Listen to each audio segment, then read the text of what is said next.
প্ৰতিবেদনৰ পাতে পাতে একোজনকৈ প্ৰাক্তন তথা এতিয়াৰ প্ৰভাৱশালী নেতাৰ নাম সাঙুৰ খাইছে প্ৰয়াত তৰুণ গগৈ, গৌৰৱ গগৈ, অখিল গগৈ।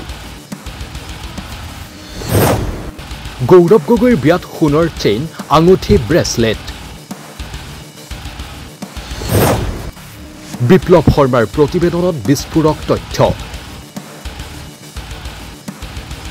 ৰাকেশ পালক APSCৰ স্থায়ী অধ্যক্ষ পাতিবলৈ APSC কেলেংকাৰীৰ অন্যতম অভিযুক্ত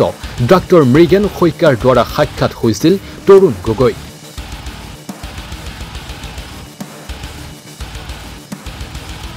(2013 চনত তৰুণ গগৈক প্ৰথম সাক্ষাৎ কৰিছিল ৰাকেশ পালে। তাৰ পাছত ৰাকেশ পালে প্ৰায় উপহাৰসহ সাক্ষাৎ কৰিছিল তৰুণ গগৈ। পৰৱৰ্তী সময়ত তদানীন্তন মুখ্যমন্ত্ৰীগৰাকীয়ে APSCৰ স্থায়ী অধ্যক্ষ পাতিছিল ৰাকেশ পালক। প্ৰতিবেদনত উল্লেখ কৰা অনুসৰি ৰাকেশ পালে গৌৰৱ গগৈৰ বিয়াত উপহাৰ দিছিল সোণৰ অলংকাৰ, সোণৰ চেইন, আঙুঠি আৰু ব্ৰেচলেট উপহাৰ দিছিল গৌৰৱ গগৈক। বিপ্লৱ শৰ্মাৰ প্ৰতিবেদনত উল্লেখ আছে যে অখিল গগৈকো সাক্ষাৎ কৰিব বিচাৰিছিল ৰাকেশ পালে। ৰাকেশ পালে RTI কৰ্মী দুলাল বৰাক দিছিল 2 লাখ টকা। কৃষক মুক্তি সংগ্ৰাম সমিতিৰ প্ৰাক্তন নেতা কমল কুমাৰ মেধিকো ধন দিছিল ৰাকেশ পালে। এটা গোচৰত মিটমাট কৰিবলৈ আৰক্ষী বিষয়া AK তিৱাৰীক দিয়া হৈছিল 2 লাখ টকা। ৰাকেশ পালে কমল মেধিক দিছিল 3 লাখ টকা। আচলতে অখিল গগৈয়ে ৰাকেশ পালৰ পৰা লৈছিল নেকি ধন? এই সন্দৰ্ভত অখিল গগৈৰ সংবাদ মেল। কমল কুমাৰ মেধিয়ে টকা লৈছিল নে নাই মই নাজানো। APSC কেলেংকাৰী পোহৰলৈ অনাৰ বাবে মই 2 বাৰ জেইললৈ গৈছিলোঁ। সংবাদ মেলত অখিল গগৈয়ে কৰিলে বহু অভিযোগ। APSC কেলেংকাৰীয়ে কেনেকে গোটেই সিস্টেমটোক আমাৰ এডমিনিষ্ট্ৰেটিভ সিস্টেমটো ধ্বংস কৰি পেলাইছে।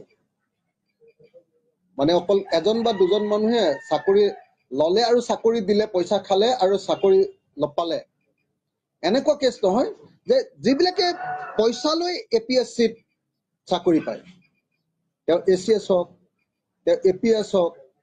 তেওঁ অন্য ডিপাৰ্টমেণ্টবিলাকক হওক, টেক্সতে হওক বা অন্য ডিপাৰ্টমেণ্ট, এগ্ৰিকালচাৰ, সব ডিপাৰ্টমেণ্টৰ বিলাকৰে চাকৰিটো APSCৰ জৰিয়তে হয়। ইম্পৰ্টেণ্ট এডমিনিষ্ট্ৰেটিভ পোষ্টবিলাক, তো সেই পোষ্টবিলাক যদি তেনেকে লয় তেতিয়াহ'লে গোটেই মানে চৰকাৰী ব্যৱস্থাটোৱে যে কেলেংকাৰী হৈ যাব, সেই বস্তুটো আমি অসমৰ সমাজ জীৱনত প্ৰতিপন্ন কৰিছিলোঁ। আপোনালোকে সকলোৱে নিশ্চয় এই কথাও জানে যে APSC কেলেংকাৰী ধৰাৰ কাৰণে মই 2 বাৰ জেল গৈছিলোঁ। APSC কেলেংকাৰী সন্দৰ্ভত বিপ্লৱ কুমাৰ শৰ্মাৰ তদন্ত আয়োগৰ প্ৰতিবেদনত অভিযোগ উত্থাপন হোৱা মুখ্যমন্ত্ৰী ডক্টৰ হিমন্ত বিশ্ব শৰ্মা আৰু আছুৰ মুখ্য উপদেষ্টা ডক্টৰ সমুজ্জ্বল কুমাৰ ভট্টাচাৰ্যৰ নাম নাই বিজেপি নেতা গুৰুজ্যোতি দাসৰ। সেই পলিটিকেল ক্লাছটোক কিন্তু ইয়াত দোষী সাব্যস্ত নকৰাকে জাষ্টিছ বিপ্লৱ কুমাৰ শৰ্মাই এই প্ৰতিবেদনখন ইয়াত আমি দিয়া দেখিবলৈ পালোঁ। তেখেতে যিসকলৰ ওপৰত চাৰ্জ ফিট কৰিছে, যিসকলক দোষী বুলি কৈছে, তাত কেৱল ড্ৰাইভাৰৰ পৰা APSC চেয়াৰমেনজনলৈকেহে আৰু PSৰ পৰা APSC চেয়াৰমেনজনলৈকেহে নাম আছে, সব চৰকাৰী অফিচাৰ। কিন্তু দুৰ্ভাগ্যৰ কথা যে তৰুণ গগৈ ডাঙৰীয়াৰ দিনত এই কেলেংকাৰী হৈছিলে। অসমৰ সেই সময়ৰ সন্মানীয় মুখ্যমন্ত্ৰী তৰুণ গগৈ ডাঙৰীয়াক দোষী সাব্যস্ত কৰা হোৱা নাই। গোটেই কেলেংকাৰীটো ৰক্ষণাবেক্ষণ দিয়া বুলি হিমন্ত বিশ্ব শৰ্মাৰ নাম উত্থাপিত হৈছিল। এই প্ৰতিবেদনত হিমন্ত বিশ্ব শৰ্মাৰ নামো দেখা নাই আমি। সমুজ্জ্বল কুমাৰ ভট্টাচাৰ্যও তাতে আছুৰ উপদেষ্টা সমুজ্জ্বল কুমাৰ ভট্টাচাৰ্যই এই কেলেংকাৰীটোত প্ৰাকে প্ৰকাৰে জড়িত বুলি অভিযোগ উত্থাপন হৈছিলে, তেওঁৰ নামো ইয়াতে আমি দেখা নাই। আনকি এজন বিধায়ক, প্ৰাক্তন বিধায়ক বিজেপিৰ, কি নাম, গুৰুজ্যোতি দাস, বোধহয় তেখেতেও 60 লাখ টকা খোৱা বুলি ইয়াত দেখুওৱা হৈছে, কিন্তু তেখেতক অভিযুক্ত হিচাপে ইয়াত দেখুওৱা নাই। বিপ্লৱ শৰ্মাৰ প্ৰতিবেদন অনুসৰি APSC কেলেংকাৰীৰ তদন্তৰ দায়িত্ব CBIক দিব লাগে 2013 আৰু 2014 APSCৰ সংযুক্ত পৰীক্ষামূলক পৰীক্ষা বাতিল কৰিব লাগে ৰাকেশ পালৰ দিনৰ সকলো নিযুক্তি বাতিল কৰি CBIৰ তদন্তৰ আওতালৈ আনিব লাগিব সংবাদ মেলত মন্তব্য বিধায়ক অখিল গগৈ ভাবো যে বিপ্লৱ শৰ্মাৰ এই প্ৰতিবেদনখন আধৰুৱা বিপ্লৱ শৰ্মাৰ প্ৰতিবেদনে অকল ব্যুৰক্ৰেটছ বিলাকক বা অফিচাৰ্ছ বিলাকক কেৱল দুখী সাব্যস্ত কৰিছে PSৰ পৰা APSCৰ চেয়াৰমেনলৈকে আৰু বিপ্লৱ শৰ্মা প্ৰতিবেদনে এটা কথাই খালি কৈছে যে তেখেতে ন্যায়িক প্ৰতিবেদন এখন দাখিল কৰাৰ পাছত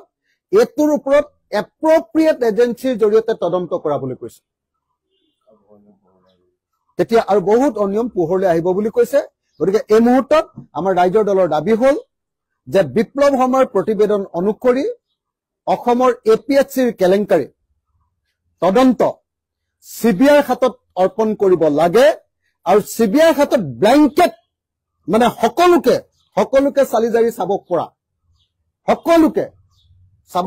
চালিজাৰি চাব পৰা সকলো অভিযুক্তৰ নাম সকলোকে চাব পৰা পলিটিচিয়ান হলে তেওঁলোককো যাতে তাৰ আওতালৈ আনিব পাৰে তেনেকুৱাকৈ মুকলিকৈ এই CBIৰ তদন্ত ঘোষণা কৰিবৰ কাৰণে আমি অসমৰ মুখ্যমন্ত্ৰীৰ ওচৰত দাবী উত্থাপন কৰিছো নাম্বাৰ 1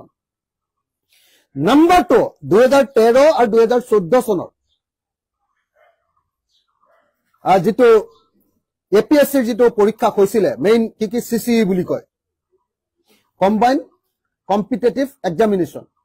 সেই কম্বাইন্ড কম্পিটিটিভ এক্সামিনেশন 2013 আৰু 2014 অধীনত যিমান লৰা ছোৱালীয়ে চাকৰি পাইছিল সকলোৰে চাকৰিবিলাক নাইকিয়া কৰিব লাগে এই দুইটা বৰ্ষৰ চাকৰি পোৱা সকলো অফিচাৰকে APSCৰ জৰিয়তে নিযুক্ত সকলো অফিচাৰকে সম্পূৰ্ণৰূপে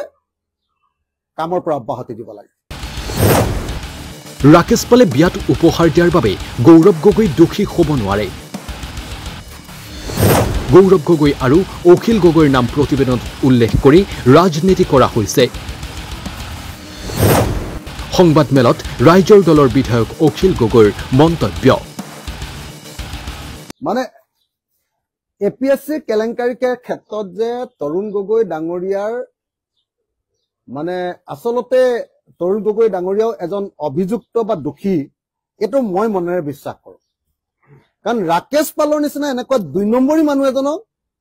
মানে 2 নম্বৰী আৰু কোৱালিটি থকা মানুহ এজনক APSCৰ চেয়াৰমেন পতাৰ কথাটোৱে 2 নম্বৰী আছিল গৰে মই মনে বিশ্বাস কৰোঁ যে তৰুণ গগৈ ডাঙৰীয়াই এই গোটেই কেলেংকাৰীৰ খলনায়ক বিলাকৰ ভিতৰত তৰুণ গগৈ ডাঙৰীয়া নিজেও এজন এটো মই বিশ্বাস কৰোঁ কিন্তু মই তাতকৈ ডাঙৰকৈ বেছি বিশ্বাস কৰোঁ যে তৰুণ গগৈ ডাঙৰীয়াতকৈ APSCৰ আসল খলনায়ক যিজন ৰাকেশ পালক ৰক্ষণাবেক্ষণ দিয়া ৰাকেশ পালৰ পৰা টকা লোৱা ৰাকেশ পালৰ জৰিয়তে চাকৰি দিয়া মেইন মানুহজন কিন্তু হিমন্ত বিশ্ব শৰ্মা গতিকে APSC কেলেংকাৰীৰ আটাইতকৈ ডাঙৰ দুৰ্দৰ্শ অপৰাধীজন আসলতে মোৰ বুধেৰে হিমন্ত বিশ্ব শৰ্মা কিন্তু তৰুণ গগৈ পুতেকৰ বিয়াত যদি কোনোবাই সোণৰ চেনে দিয়ক বা কিবা দিয়ক হেতুৰ কাৰণে গৌৰৱ গগৈক দোষী কৰিব পাৰি জানো কওকচোন এইবিলাক টানিহে আনিছে আৰু হেতুটো লিখিবই নালাগে আসলতে হয়নে এটো তাৰমানে এই আমাৰ কথাবিলাক যে আমাক যে টানি আনিছে কোনোবাই 3 লাখ টকা লৈছে বুলি কৈছে মোৰ নামটো যে তাত সংগ্ৰহ দিছে এইবিলাকটো পলিটিক্স তাত সমুজ্জ্বল ভট্টাচাৰ্যৰ নামটো সংগ্ৰহ নাই আকৌ বিপ্লৱ শৰ্মাই ইয়াতো পলিটিক্স আছে হিমন্ত বিশ্ব শৰ্মাৰ নামটো ভৰোৱা নাই ভট্টাচাৰ্য আৰু শৰ্মাৰ নামটো ভৰোৱা নাই বিপ্লৱ শৰ্মাই গৌৰৱ গগৈ আৰু অখিল গগৈৰ নামটো ক'বাত এনেকে ক'বাত লগাই থৈ দিছে এটো এটা পলিটিক্স এটো খাটাং কিন্তু মই ভাবো আপোনাৰ যদি বিয়া হ'ল সাপোজ মই আপোনাৰ বিয়ালৈ গলো মই আপোনাৰ বিয়াত কিবা এটা উপহাৰ দিলো হয়নে ধৰক মই টকা 10,000 দিলো তাৰ যদি মই কেলেংকাৰীত ফসো তেতিয়ালে যদি মই কওঁ যে আপোনাৰ বিয়াত মই টকা 10,000 দিছিলো এই বুলি যদি কৈ দিও তেতিয়ালে আপুনিও দুখী হ'ব নেকি তাৰ কাৰণে APSC চেয়াৰমেন এজনকটো বিয়ালে মাতিবই পাৰে মানুহে হয় নহয় আৰু এপিএছচি চেয়াৰমেন এজনে যদি কিবা এটা দি গৈছে বিয়াতনো কোনে সেইবিলাক খুলি চাই ভাই হাজাৰ হাজাৰ মানে হেৰি পাব উপহাৰ পাব তাত কোনোবাই খুলি চাব নেকি এইটো কি আছে এইটো কি নাযায় পিছতে গম পাইগে আৰু তো ঘূৰাইও দিব নোৱাৰে পালেও মানে ঘূৰাই দিব নেকি কোনোবাই বিয়া বস্তুটোতো পৃথিৱীত ঘূৰাই দিব নোৱাৰে কেতিয়াও এনেদৰে গৌৰৱ গগৈক এইটো ইচ্ছাকৃতভাৱে টানি আনিছে এটা মেলাইন কৰিবৰ কাৰণে আৰু অখিল গগৈক ইচ্ছাকৃতভাৱে টানি আনি ভট্টাচাৰ্য আৰু শৰ্মাক বিপ্লৱ শৰ্মাই বচাই দিছে নিউজ ডেস্ক ৰিপোৰ্ট এ নিউজ 24/7